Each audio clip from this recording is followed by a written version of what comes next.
이게 문제가 뭐냐면은 어 자 국어, 영어, 수학을 배우면요. 국어, 영어, 수학을 왜 배워요? 국어는 이해력입니다. 어떤 어떤 문장을 보고 이해할 수 있게 만드는 게 국어예요. 언어라고. 그럼 국어랑 영어는 뭐냐면은 우리나라 언어와 외국어를 가지고 정보를 습득할 수 있게 만드는 게 국어와 외국어입니다. 그러고 나면은 이제 뭘 해야 되냐면 내가 논리적으로 내 생각과 주장을 상대방에게 이해시키기 위해서 배우는 게 수학이고 알고리즘이고 어 그런 사고를 하게 만드는 게 수학이라고요.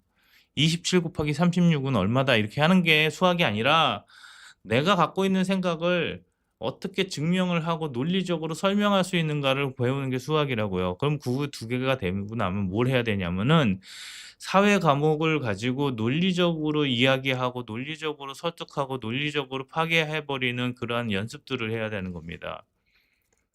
경제라는 걸 배워서 가지고 경제를 어떻게 운영해야 되는 거고 경제라는 거의 실체가 뭐고 이런 걸 공부해야 돼요. 근데 지금 우리나라 그렇게 공부 안 시킵니다. 국영수가 배점이 제일 많으니까 국영수만 열심히 해 가지고 대학 가는 게 최고죠. 고등학교까지만 해도요 굉장한 상식이 들어가 있어요. 중고등학교의 과목들은요 굉장한 지식이 들어가 있는 교과서들이 많습니다. 물론 거기에 이념 편향적인 것들 때문에 이제 문제가 있기는 하지만 기본적으로 알아야 될 것들은 제대로 안다면요. 사람들이 되게 많은 지식과 상식들을 가질 수 있는 것들이 사실은 중고등학교 과정이에요. 근데 제가 볼 때는 중고등학교 과정도 제대로 안 배운 사람들이 너무 많고 그 과정에서 그 교과서 하나 제대로 이해하는 사람이 없습니다. 그러니 내가 무슨 생각을 갖고 어떻게 살아가야 되는지 방향성을 어떻게 정합니까? 적어도 고등학교까지 졸업을 하고 나면 '내가 어떻게 이 인생을 어떻게 살아가야 되는가.' 내가 고등학교 졸업을 하고 사회에 딱 나왔을 때 '야 이 인생을 어떻게 살아야 되는가.'에 대한 방향성은 잡고 가야 되는데 다 뭐 하는지 아십니까? 부모들도 안 가르쳐요. 부모들도 뭐라 그래요? "야 고등학교 뭐 다 필요 없고 대학이나 먼저 가." 대학 가서 뭐 할지 아무도 몰라요. 그러면 이제 뭐 하느냐 성적에 맞춰서 너의 인생은 성적에 맞춰서 이런 거, 이런 거, 이런 거. 너의 인생은 성적에 맞다 보니까 이런 거, 이거. 너의 직업 적성은 이런 거, 이런 거. 고등학교 때부터 이렇게 살아야 이렇게 이런 거. 아이 뭔 규정만 하려고 그러고 사람들에게 자유도를 주지 않습니다. 우리가 지금 어 이렇게 개인이 방송을 할 수 있을 거라고 생각을 하셨었어요? 저는 못 했었습니다. 저는 방송은 방송국의 전유물이라고 생각을 했었죠. 야 방송을 하면 이 방송은 저희 방송국에 가서 인정을 받아야 방송을 할 수 있는 사람이 됐던 겁니다. 내가 뭔가를 주장하고 싶으면 거기에서 권위자가 돼서 방송국의 선택, 간택을 받아야 내가 그다음부터는 이게 되는 거예요. 근데 지금은 어떻게 됐습니까? 저는 그래요. 제가 조그마한 채널이긴 하지만 지금부터 제가 계속 쌓아가면 됩니다. 제 주장이 점점 탄탄해지면 돼요. 저렇게 말도 안 되는 소리 하는 사람들이 시비를 걸어도 아랑곳하지 않고 가면 됩니다. 그래서 그런 교육들을 시켜야 되는 거예요. 아니 이런 겁니다. 주식이 왜 생겼는지는 아십니까? 우리나라에서 생긴 1980 년에 생긴 주식 말고 우리나라 주식은 개쓰레기 아무 데나 아무런 근거도 없이 시작한 주식들이고 주식이 왜 생겼는지를 알면요. 지금 주식이 개쓰레기인 것을 알 수 있습니다. 음. 보험이 왜 생겼는지 알면은 보험을 잘 들 수가 있어요. 여러분들이요. 보험이라는 게 결국에는 뭐냐면은 나의 리스크의 해지입니다. 내가 가질 수 있는 리스크를 의 규모를 줄여 주는 게 보험이라고요. 음. 성과급을 주식으로 주는 것도 있습니다. 예. 스톡 옵션이라고 해 가지고 경영자들이나 몇몇 저기 직원들한테 주는 그 스타일이 있고요. 그다음에 진광준 선생님이 말씀하시는 지금의 그 전체적인 성과급 지급을 주식으로 하는 거는 그거는 또 잘 모르겠습니다. 그렇게 하는 경우도 있기는 한데 그게 지금 삼성이랑 SK에 해당되는지는 잘 모르겠어요. 음. 맞아요. 그래서 최초의 보험이 해상보험인데 현대해상이라고 하지. 우리나라에서는. 현대해상은 무슨 보험을 가지고 있어. 어. 현대해상은 해상에 무슨 보험을 들고 시작을 했길래. 우리나라의 보험들은 잘 모르는 겁니다. 생명보험도 그렇고 연금보험도 그렇고 주식이 정착이 되기 시작하면서 그 주식에 맞춰 가지고 보험들이 생겨난 거예요 사실은. 결국에는 뭐냐. 대항해 시대에 바 바다를 다니면서 그 위험성을 해치시키기 위해서 생긴 게 주식이고 그게 보험이고 그게 은행이고 그런 겁니다. 음. 그러니깐요. 그거를 손해와 뭐 상해 이렇게 생각을 해 가지고 해상인지 모르겠는데 하여튼 이름도 그지같이 지었는 거죠. 맞습니다. 예. 분탕질하는 사람 상대를 하지 않아야 돼요. 그래서 맨 처음에는 좀 이렇게 봐 주는데 하도 자기 얘기만 하고 그냥 비난만 하고 그렇습니다. 이 채널이 무슨 뭐 비난하려고 만든 채널도 아니고. 음. 그래서 결론적으로는 금융 공부도 금융의 역사를 공부를 해 봐야 되는 겁니다. 맞아요. 로이드. 음. 그러니깐 그 커피 하우스에서 시작된 것들이 사실은 증권 회사들이고 보험 회사들인 거잖아요. 영국의 커피 하우스를 공부하지 않고는 이 금융에 대해서 이해하기 쉽지 않아요. 그래서 그런 것들을 가지고 해야 되는데 그냥 가십거리로만 사람들이 생각하고 이 실상에 연결을 시키지 못하는 겁니다. 주식이 어떻게 시작됐고 어떤 과정을 거쳐 가지고 어 어떻게 해서 거래소가 생겼는지를 알면은요 그렇게 쉽게 얘기 못 하지.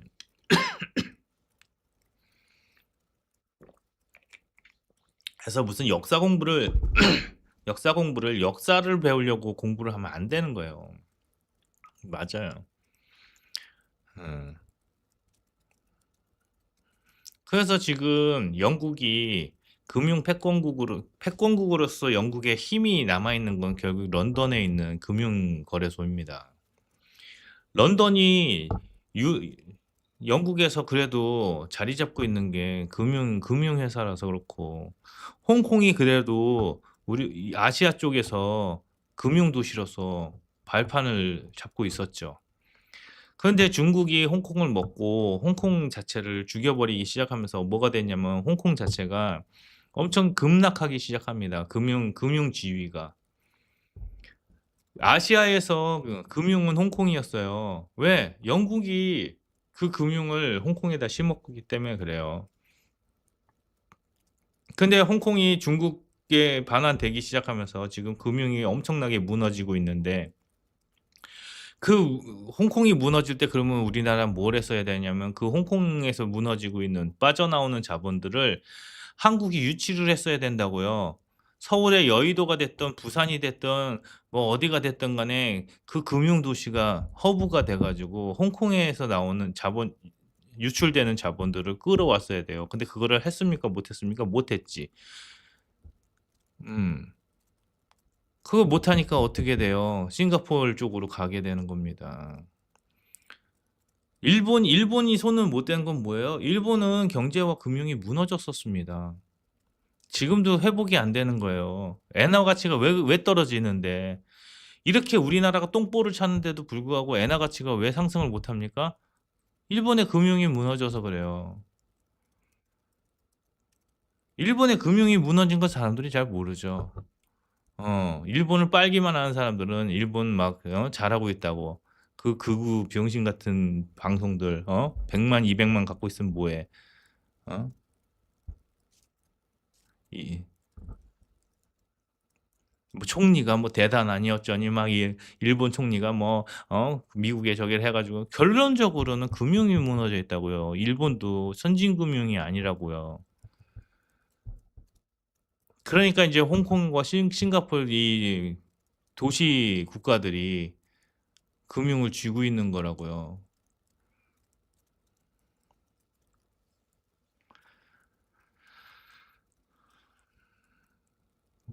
맞아요.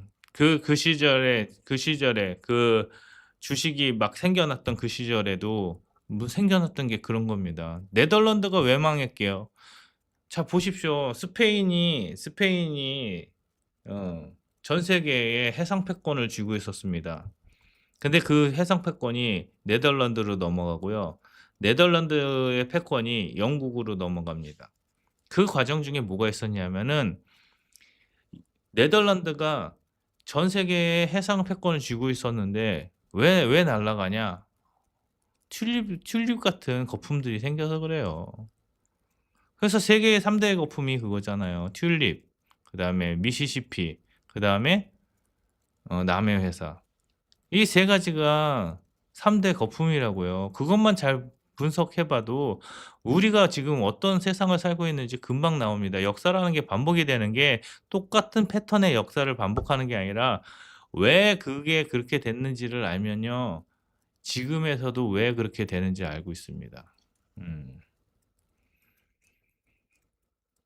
맞습니다. 노나무님 말씀이 맞아요. 그래서 저는 금융이라고 생각합니다, 금융. 금융이 뭘 해 주는 거냐? 투자한 돈이 내 이득이 투자한 사람한테 돌아가게 만드는 게 금융이에요. 선진금융이라는 건 뭐냐면은 어떤 사람이 1 0 0 원을 투자했으면 그 1 0 0 원의 투자가 생산성을 일으키도록 만드는 게 금융이라고요. 이 금융의 본질을 모르니까 자꾸 이자율만 따지고 수익률만 따지고 그러다 보니까 뭐가 뭔지 모르는 겁니다. 튤립 버블도 그렇고 미시시피 버블도 그렇고 남해 버블도 그렇고 다 뭐에 미쳤었냐면은 그게 똑같은 거예요. 미시시피랑 남해가 뭐였냐면은 삼성전자랑 하이닉스였다고. 그때만 하더라도 "야 남해 회사가 이렇다더라. 미시시피 회사가 이렇게 되더라. 이거 수익률이 이렇게 좋다더라. 이거 가지고 남해 회사가 뭘 하고 있는데 그거에다 투자를 하면은 뭐 돈이 얼마가 줄 거고 이게 막 오른다더라. 야 이게 왜 오르냐. 이게 왜 값이 오르지? 누가 이거 저걸로 돈 벌었다더라." 남의 회사 투자해 가지고 야 수익 2배 냈더라. 5 배 냈더라. 10배 냈다더라. 미시시피 회사에 투자해 가지고 수익률이 100배 났다더라. 200배 났다더라. 이러니까 사람들이 다 미쳐 가지고 돈을 넣었다고요. 근데 뭐가 없어? 실체가 없다고. 왜? 금융을 그때 그 사람들도 몰랐으니까. 그 사람들이 몰랐던 그 금융을 지금도 우리는 모르고 있는 겁니다.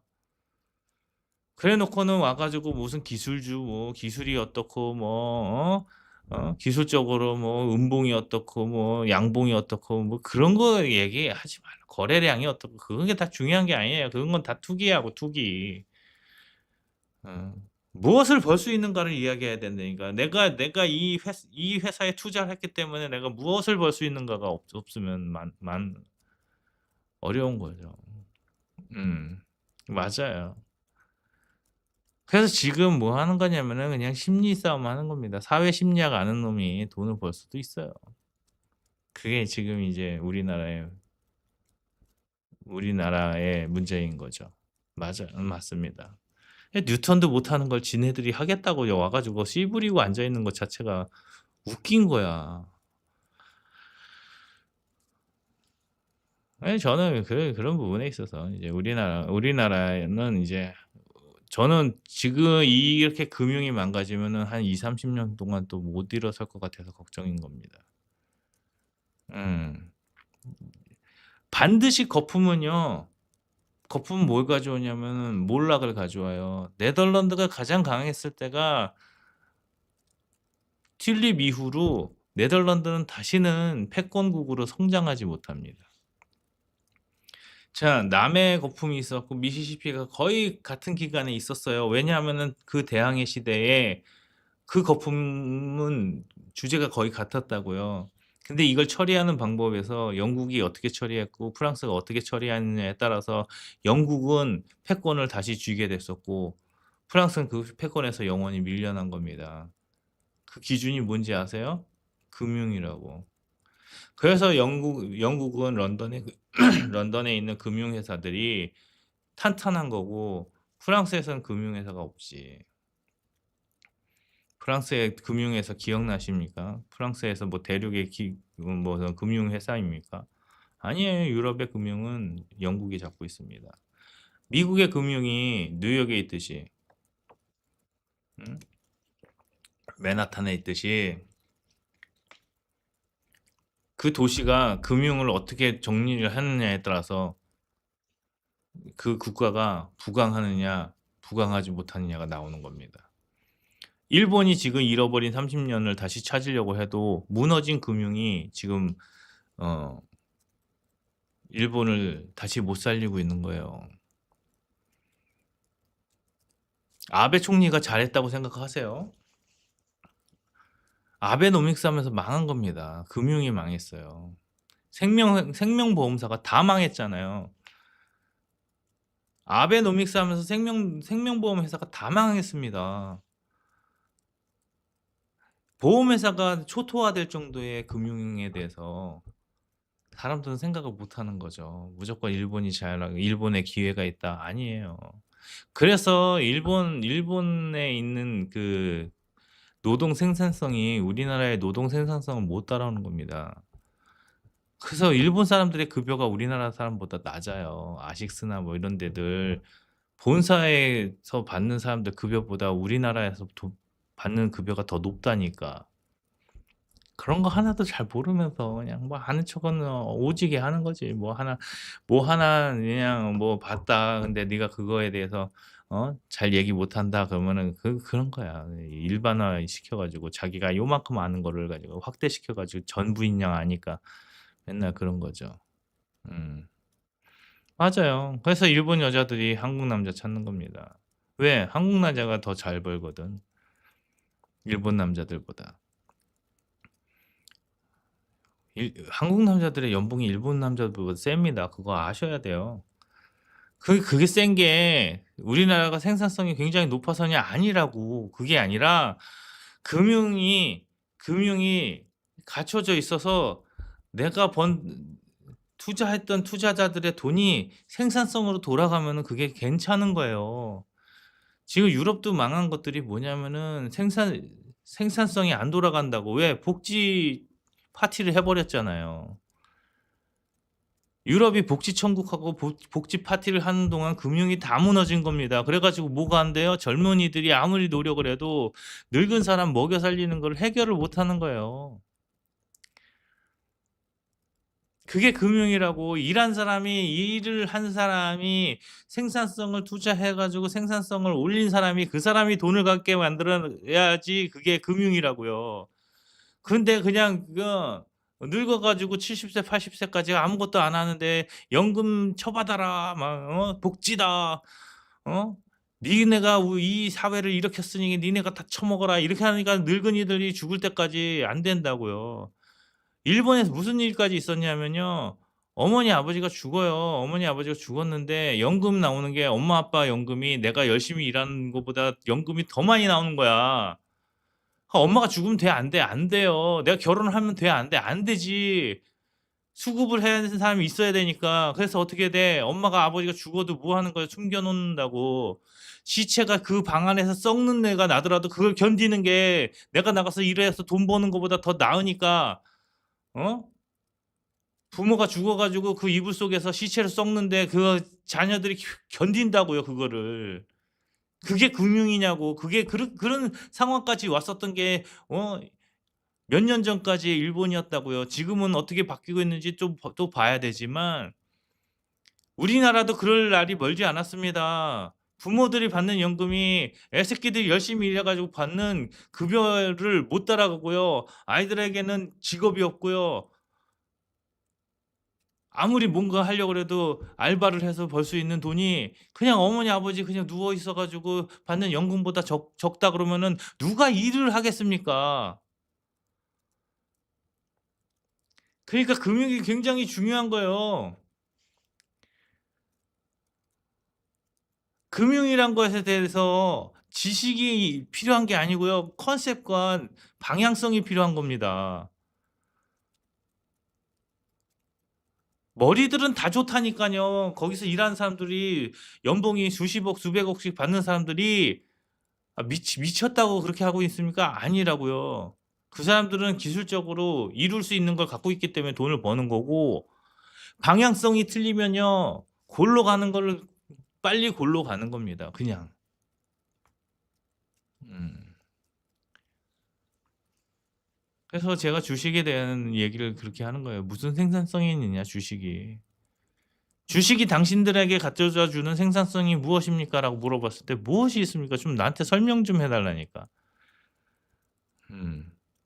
그렇게 해서 많이 배당을 주는, 배당이 진짜 좋은 주식들은요, 값이 오르게 돼 있어요. 값이 안 오른다는 거는 그 배당액이 그 사람들한테 쪼끔밖에 안 간다는 겁니다. 사람들이 배당주에 미치기 시작하잖아요. 그럼 배당주가 오르게 돼 있습니다. 그 배당주는 어제 그 배당액이 아니고 배당률이 아닙니다. 음. 예.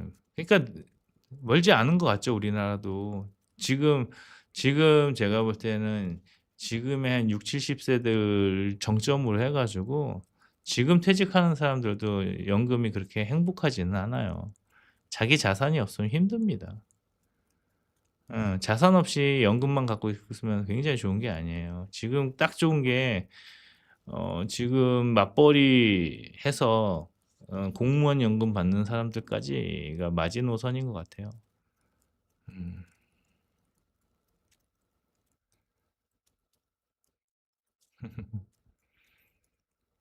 음.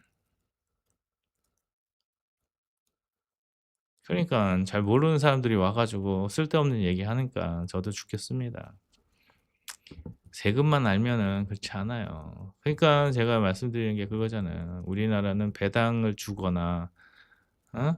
그다음에 자사주를 소각할 수 있을 만큼의 뭔가를 갖고 있으면 그다음에 세금을 때려 맞는다고요. 음.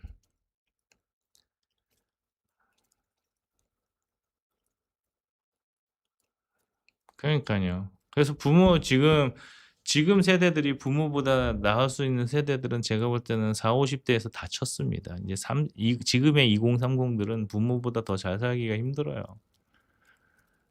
그러니까 부모의 연금보다 더 생산성 있는 일을 하기가 어렵습니다.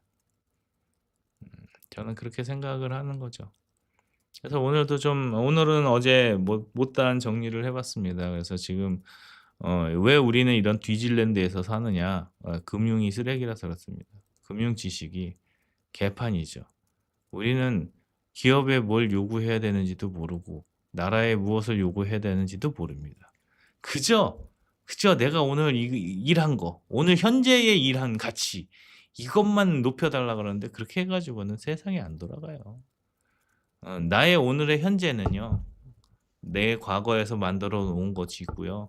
미래에 줘야 될 것들이 있는 겁니다. 그래서 제가 늘 얘기하잖아요. 기업에서 수익을 받으면 세 가지를 해야 돼요. 하나는 과거에 우리 회사에다가 투자해 줬던 고마운 분들한테 보답을 해야 됩니다. 그게 과거에 대한 보답이에요. 그리고 지금 현재의 회사를 우리 회사를 이끌고 가고 있는 직원들한테 성과급으로 보상을 해야 됩니다. 세 번째는 미래에 들어올 그 세대들을 위해서 이 회사를 좀 더 일하기 좋은 회사로 만들기 위한 투자를 해야 됩니다. 그게 세 개가 과거, 현재, 미래를 준비하는 겁니다. 관점만 바뀌어도요. 할 수 있는 것들이 굉장히 많고요. 해야 될 방향성이 엄청나게 달라지는 겁니다. 그래서 제가 보수주의를 좋아하는 거예요. 내가 오늘의 열매를 과거와 현재와 미래로 나눠 주지 않으면요. 이 시스템은 무너집니다. 내가 과거에 대한 사람들을 보상하지 않으면요. 미래를 꿈꾸는 사람들이 투자하지 않습니다. 내가 현재를 보상해 주지 않으면 열심히 일을 하지 않습니다. 현재에 있는 파트너들이 열심히 일을 하지 않죠. 내가 미래에 대한 투자를 하지 않으면 이 회사에 대한 기대감이 없어집니다. 똑같아요. 음. 우리나라도 마찬가지예요. 우리나라가 있게 해준 그 사람들을 개무시했으니까 지금 아무도 이 나라가 무너져 가는 것에 대해서 보상을 받으려고 하지 않죠. 아무도 나서지 않습니다. 이 나라가 무너져도 아무도 안 나설 거예요. 왜? 우리는 과거에 열심히 나섰던 사람들을 개무시했기 때문입니다. 지금 현재의 사람들이 아무리 열심히 일을 하지 않습니다. 왜? 열심히 일을 해도 보상이 없으니까. 아이들을 안 낳죠. 왜요? 낳아 봐야 미래가 암담하니까. 그런 공동체는, 그런 조직은 지속할 수가 없습니다. 지속 가능성이 없죠. 지금 해야 될 것들은 그런 겁니다. 과거의 사람들을 어떻게 보상해 주고 현재의 사람들에게는 어떠한 기대감을 주고 미래에 대해서는 어떠한 꿈을 꾸게 하느냐, 이런 것들을 다 같이 하는 게 제가 볼 땐 정부가 아닐까, 저는 그렇게 생각합니다.